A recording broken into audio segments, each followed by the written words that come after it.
Dieu créa le monde, place à mon pays, au centre de la terre, pas pour qu'il soit le centre de tous les mondes, non.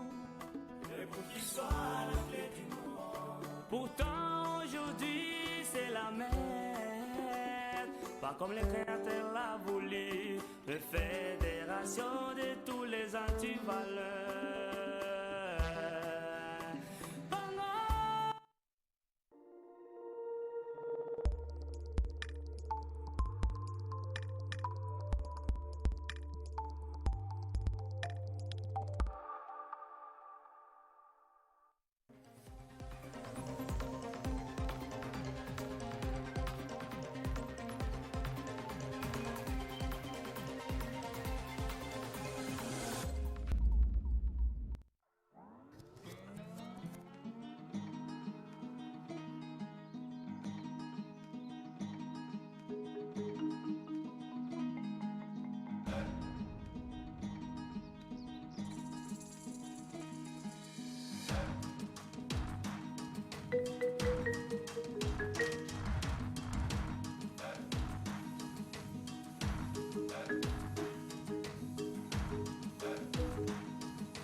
Au fil du temps, nous avons forgé notre expertise sur vous, en adaptant continuellement nos produits et services selon vos attentes.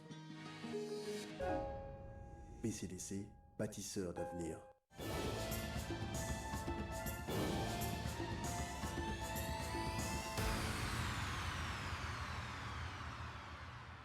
Je suis heureux de vous retrouver ce vendredi 20 mars 2020 pour vous informer sur Héritage Télévision. Bonsoir à toutes et à tous.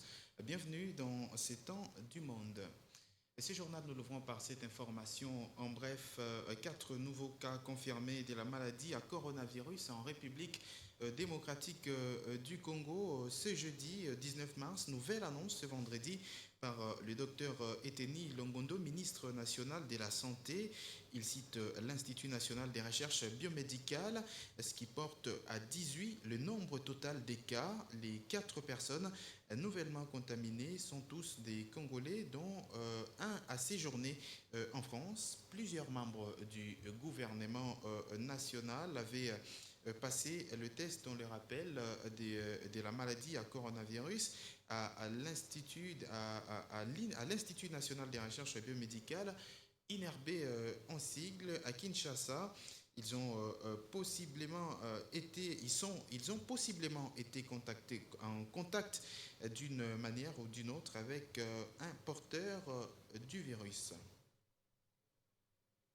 Dans ces mêmes chapitres, le gouverneur de la ville de Kinshasa, Gentini Ngobila, à la tête d'une forte délégation qu'il conduisait à la primature, où le Premier ministre Sylvestre Ilunga a présidé une réunion qui a porté essentiellement sur les mesures préventives de cette maladie à coronavirus, principalement dans le secteur des transports. Désormais, à Kinshasa, une seule personne est autorisée à monter sur la moto, 3 personnes seulement dans des taxis, des transports en commun. Bon, nous venons de tenir une réunion sous la direction du Premier ministre. À l'issue de cette réunion, il a été décidé que dorénavant, en ce qui concerne le bus Transco, nous avons décidé de la limitation du nombre de passagers à 20. En ce qui concerne les taxis, nous avons limité le nombre de passagers à 3. En ce qui concerne le minibus Esprit de Vie, nous avons donc limité le nombre de passagers à 16. Concernant les tricycles, nous avons décidé de la limitation du nombre de passagers à 2. Et pour le motocycliste appelé communément Wewa, nous avons limité le nombre de passagers à un seul passager. Voilà ce qui a été décidé. En ce qui concerne les mesures d'application, dans les heures qui suivent, le gouverneur de la ville de Kinshasa, que je suis, va prendre un arrêté pour formaliser tout cela. Et ici dans la province du Haut-Katanga, sur instruction du gouverneur Jacques Kaboula, le ministre provincial en charge de la santé a réuni les responsables des dépôts pharmaceutiques du Haut-Katanga et leurs gérants. Ces derniers ont été interpellés pour avoir créé une rareté presque artificielle sur les marchés des Lubumbashi, de certains produits pharmaceutiques. C'est notamment les désinfectants et des masques. Le prix de ces produits a soit doublé, soit triplé. Après 24 heures de spéculation de prix des produits de première nécessité, ce vendredi, les opérateurs économiques ne se sont pas fait prier pour rabaisser le prix de la farine de maïs notamment. Le constat du ministre de l'économie et celui de l'intérieur faisant la ronde sur la ville. Du centre-ville de Lubumbashi où ils ont visité plusieurs magasins, devant chacun, la population s'afflue pour soumettre ses inquiétudes. Depuis 4 heures, même un stock, je n'ai pas trouvé. Toujours des corrections. On est fatigué. Depuis 4 heures, on est fatigué.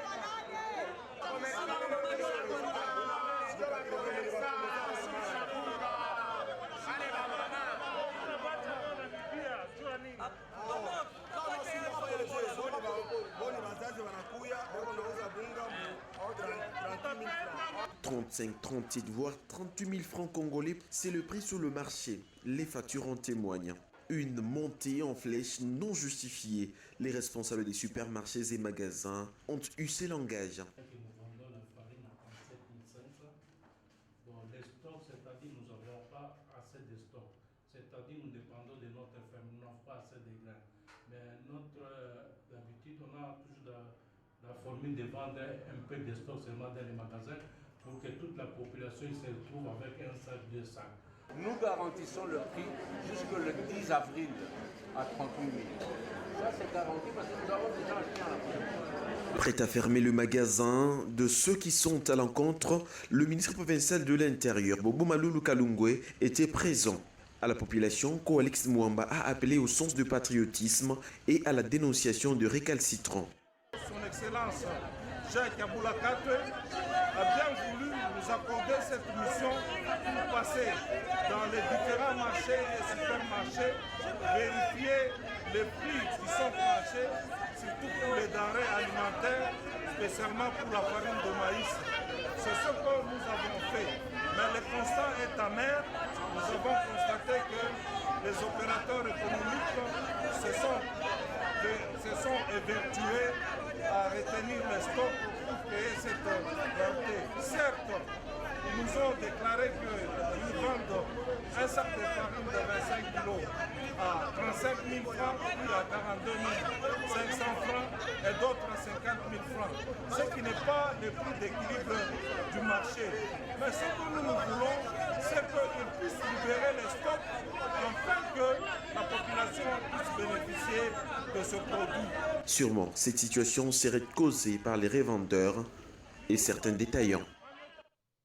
Et nous sommes donc allés vite en besogne. Vous avez suivi les ministres provinciaux en charge de l'économie, mais également de l'intérieur, qui ont effectué une descente sur le terrain ce vendredi sur instruction du gouverneur Jacques Kaboula pour palper du doigt la réalité. Vous le savez, au lendemain de l'annonce du chef de l'État sur les mesures de prévention contre le coronavirus, les prix ont en tout cas triplé, voire quadruplé sur les marchés des Lubumbashi. Nous reviendrons sur la réunion du ministre de l'Intérieur avec les responsables des dépôts pharmaceutiques tout au long de cette édition du journal. Mais d'abord, un monsieur, en tout cas, à propos toujours de la hausse des prix de la farine de maïs ici, dans la province du Haut-Katanga, un homme d'une trentaine révolue a été arrêté au marché Radem pour hausse abusive de la farine estimée à 100 000 francs congolais le sac. Interrogé par nos reporters, le présumé vendeur nie tout en bloc. Les explications de Guelor Badibanga.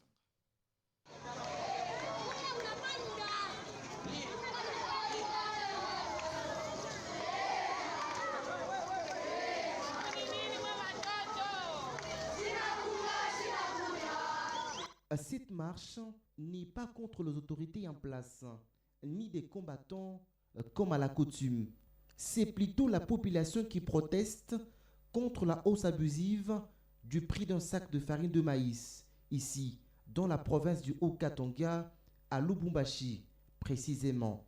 Une situation qui ne s'explique nullement pas. C'est après l'adresse du chef de l'État sur des mesures préventives contre le coronavirus que cette situation sévit depuis. En parcourant le discours de Félix Tshisekedi, aucune mesure n'est prise relative à la fermeture des frontières, moins encore à la hausse de prix des produits de première nécessité. Sur le terrain, la situation est catastrophique. Le sac de farine de maïs s'évend à 100 000 francs congolais. Le matin de ce vendredi 20 mars, le service de renseignement militaire EOABORA a mis la main sur cet homme d'une trentaine révolue et propriétaire d'un dépôt de farine de maïs, surpris en pleine action en train de vendre un sac à 100 000 francs congolais. Voilà, mais on a dit que tu nous dises à combien tu vendais cette farine. Banaweka sac 50 000 francs. Mimi na mimi nilisha pale somo ya kusembe. Abushe saka pale afanye. Wewe unazungusha na ngapi? Ça. Hapana. Trouvé sur place, au bureau du quartier Ouabora, le numéro 1 de cette entité déplore la situation et demande à la population de soutenir les chefs de l'État dans ces processus. Le message, ce n'était pas de hausser les prix des produits vivriers, c'est de se protéger avec les maladies de virus, coronavirus. C'est pour cela que les agents des services de sécurité, ils ont fait leur travail. Les services de renseignement militaire, ils ont fait leur travail. Ils ont préhendé les messieurs que vous voyez ici. Et effectivement, il était quand même en pleine vente à 100 000 francs le sac de farine. C'est interdit. Le message que nous lançons à toute la population, dans notre quartier en particulier, dans le quartier Ewabor, il faut quand même respecter les normes. C'est l'État quand même qui donne les programmes du prix, c'est l'État qui fait tout. En attendant, le service des renseignements continue à identifier le récalcitrant. Et c'est en vue de réguler le prix des denrées de première nécessité sur le marché de la ville de Lubumbashi que le gouverneur a réuni dans la salle des banquets ce vendredi 20 mars la Fédération des entreprises du Congo, une délégation conduite par son président Jacques-Éric Monga. Cette délégation a été interpellée par Jacques Kaboula sur la spéculation observée sur les marchés de Lubumbashi au lendemain du discours du chef de l'État sur les mesures de prévention contre le Covid-19, la farine de maïs qui a en tout cas quadruplé de prix sur le marché. Le reportage est de Basile Bilali et Esther Dur.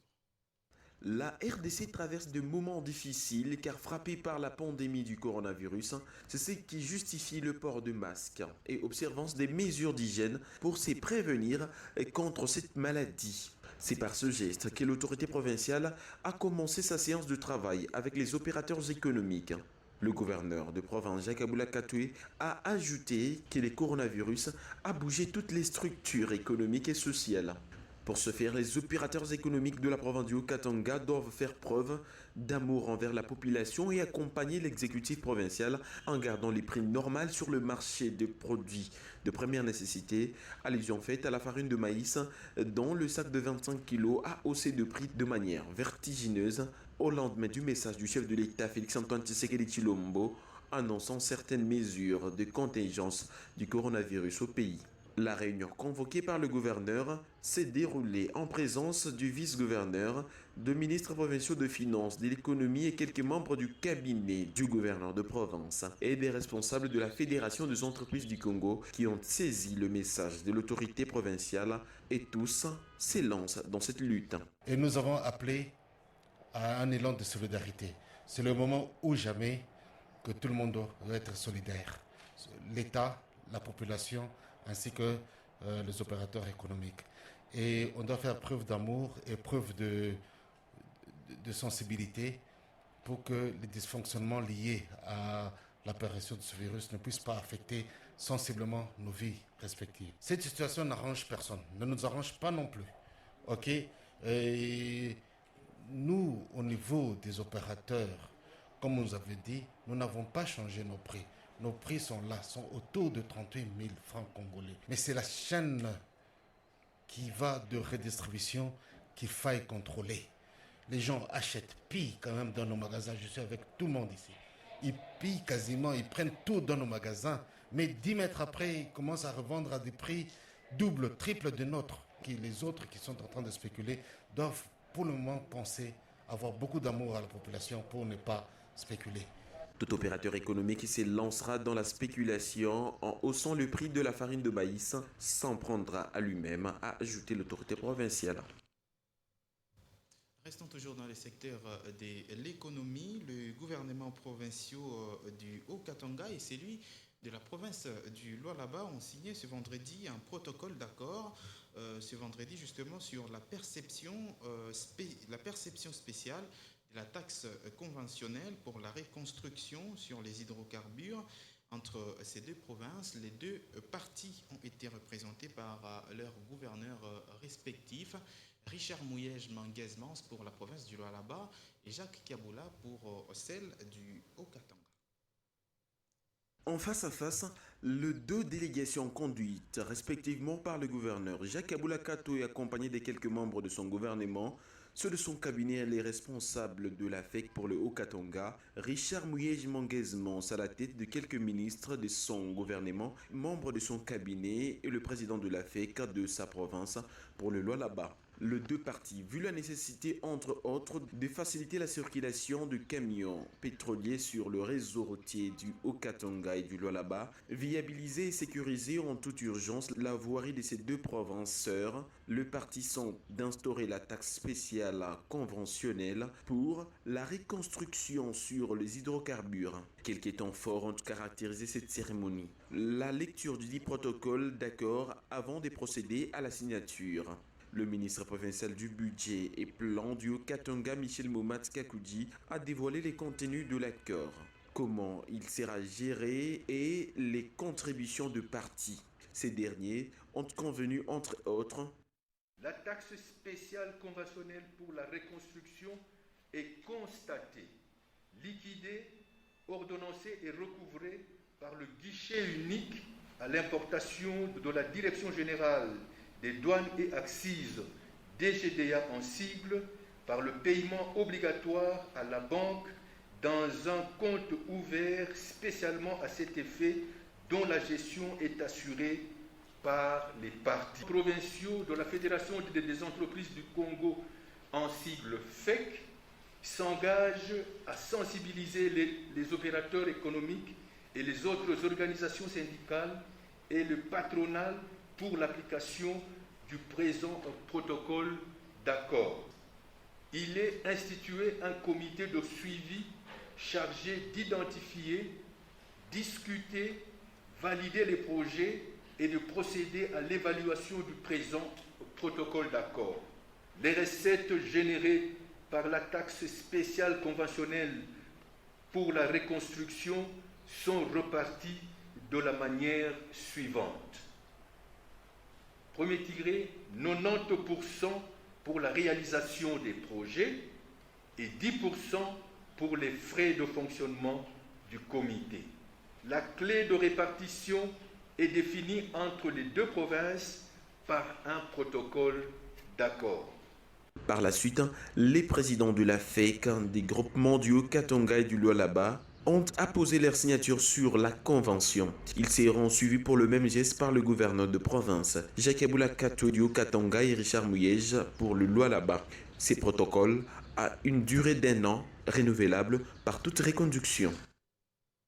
Retour à présent sur cette réunion qu'a eu le ministre provincial du Haut-Katanga en charge de la santé avec les responsables des dépôts pharmaceutiques et leurs gérants. Sur instruction du gouverneur, le ministre a en tout cas interpellé ces derniers qui ont en tout cas créé une rareté presque artificielle de certains produits pharmaceutiques sur le marché. C'est le cas des désinfectants, mais également des masques. Le prix de ces produits a doublé, voire triplé dans certains dépôts pharmaceutiques.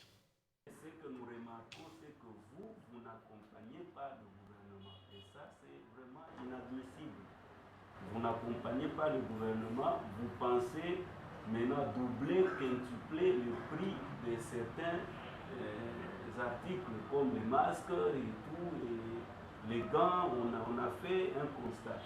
Puisque nous voulons même, nous, gouvernement, nous approvisionner encore en ces kits.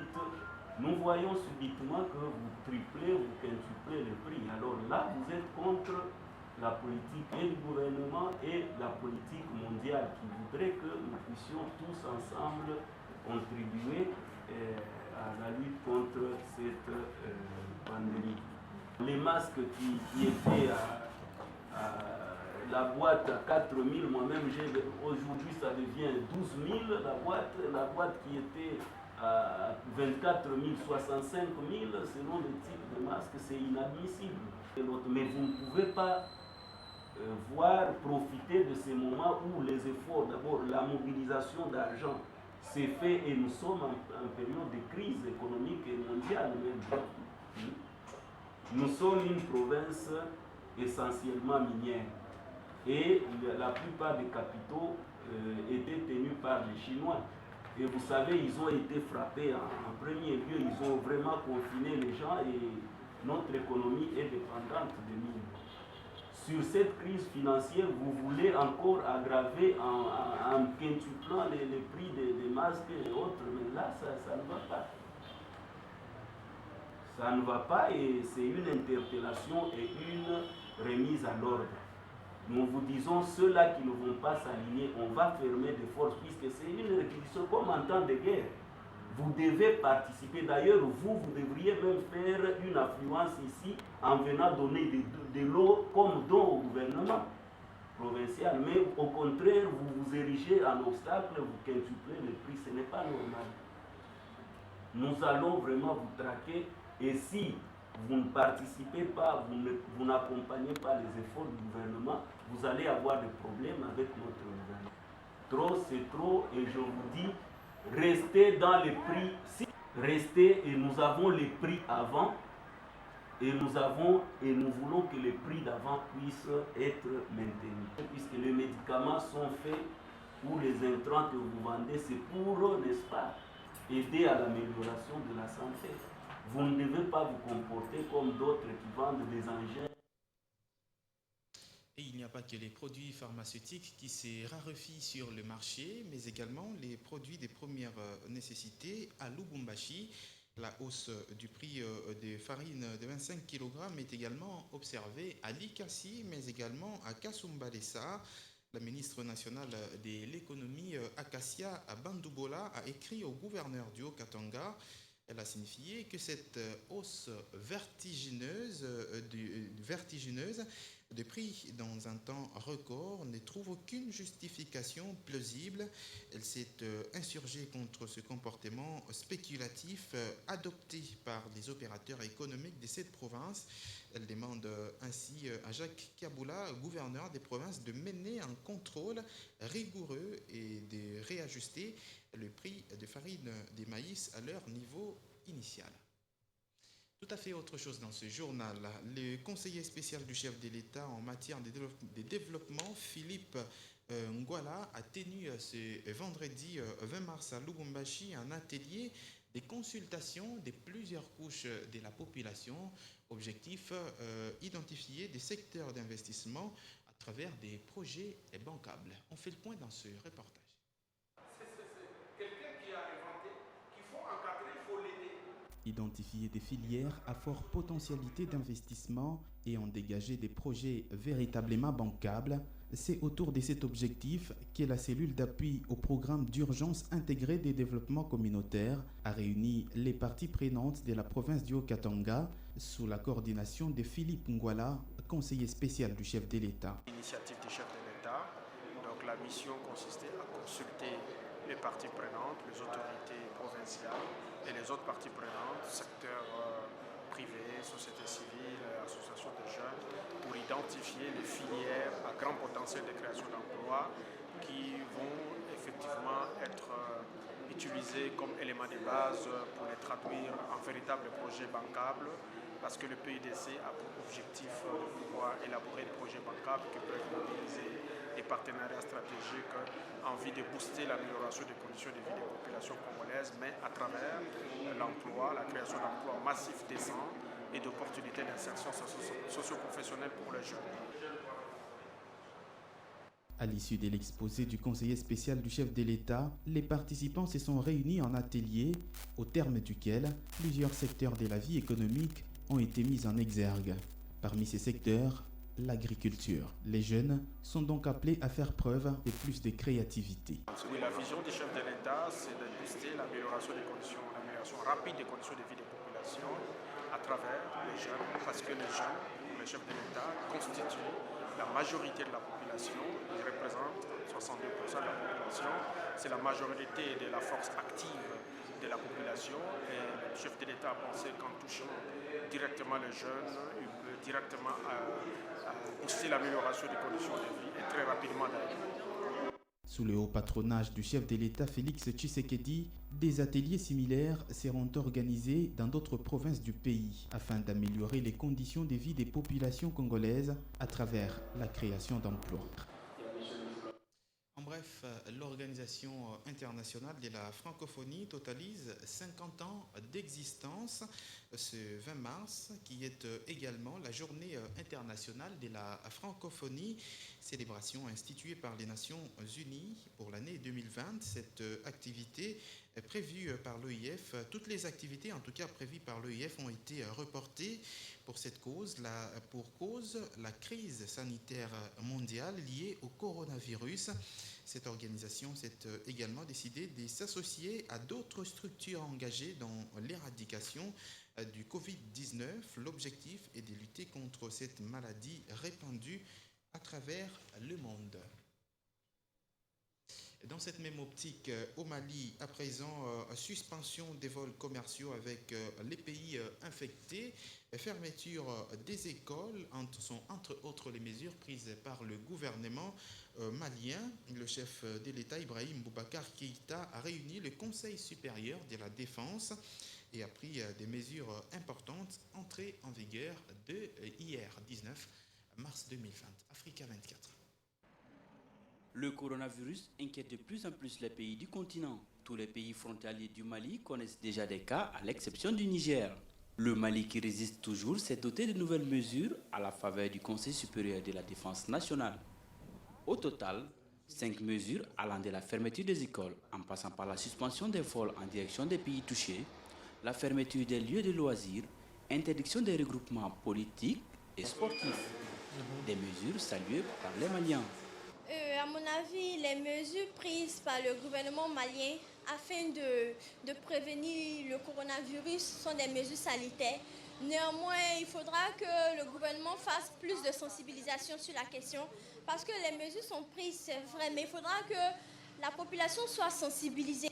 Je pense que c'est la meilleure des choses que le gouvernement pourrait faire pour notre pays en ce moment. Comme on a l'habitude de dire, mieux vaut prévenir que guérir. Nous sommes un pays extrêmement pauvre.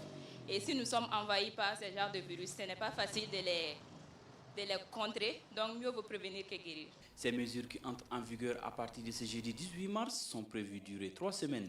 Cependant, les regroupements confessionnels ne sont pas évoqués dans ces mesures. Une rencontre avec les autorités devra statuer sur le culte. Et moi, je pense qu'à ce niveau, pour manifester son culte, il faut être d'abord vivant. le gouvernement devait veiller à la plénitude des mesures prises. Même à la Mecque, la Umrah pour cette année a été, je crois, annulée ou bien reportée. Le Mali dispose de 5 laboratoires d'analyse, dont une mobile. Même si c'est déployé dans les régions pour contrer cette pandémie, le pays a misé la somme de 6 milliards 300 millions. Et en Grèce, pour les migrants et les sans-abri, respecter les mesures de restriction n'est pas une option, difficile en tout cas dans ces contextes de lutter contre le Covid-19, lorsqu'on ne sait pas où aller. Lumière sur ce que vivent les migrants, réfugiés et les sans-abri en Grèce en ce moment des luttes contre le coronavirus avec nos confrères de Euronews. Lorsque des pays entiers sont bloqués et qu'on demande aux gens de rester chez eux, qu'arrive-t-il à ceux qui n'ont nulle part où aller ? L'épidémie de coronavirus a détourné l'attention du monde de la détresse de personnes comme Pascal, qui vit dans la rue depuis 5 ans. Je travaille dans le bâtiment. Et ça a plus marché? Non, parce que j'ai fait un AVC et puis il n'arrive pas à parler de toute façon. Ouais. Ces images filmées en janvier avant que l'épidémie ne fasse la une des journaux montrent un groupe de jeunes distribuant de la nourriture pour les sans-abri dans les rues de Paris, un soutien sur lequel ils ne peuvent plus compter en raison des règles de verrouillage imposées récemment par la France. Le président français Emmanuel Macron a promis de travailler avec des groupes de la société civile et des ONG pour assurer que ces personnes soient hébergées et nourries.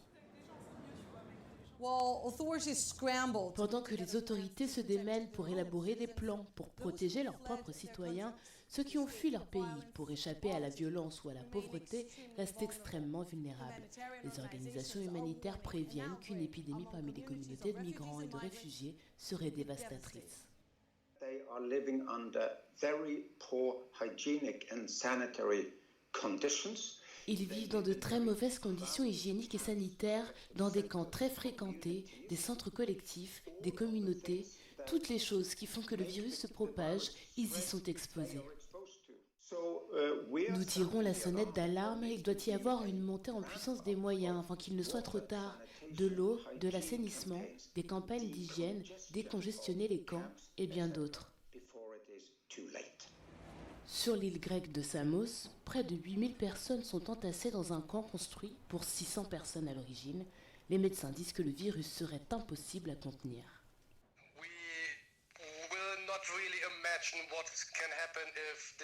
Nous ne pouvons pas vraiment imaginer ce qui se passera si ce virus se propage ici dans le camp. Nous n'avons qu'un seul conteneur pour une personne malade, donc si le virus venait ici, ce serait certainement une tragédie. Le sort des demandeurs d'asile, la situation des sans-papiers, les souffrances des sans-abri continuent. L'épidémie de coronavirus a placé le monde dans un univers inexploré. Personne ne sait combien de temps il reste jusqu'à la fin de la pandémie. La seule certitude, les sans-abri et les sans-papiers seront sûrement les plus difficiles à protéger. Et c'est ainsi que se referme cette édition du journal. Merci à toutes et à tous de l'avoir suivi et merci de rester fidèles au programme des Héritage Télévision. Moi, je vous retrouve demain à la même heure.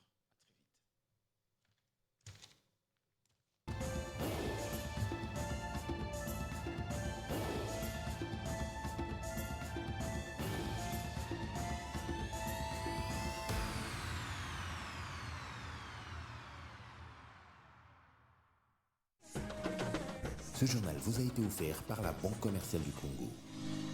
BCDC, bâtisseur d'avenir.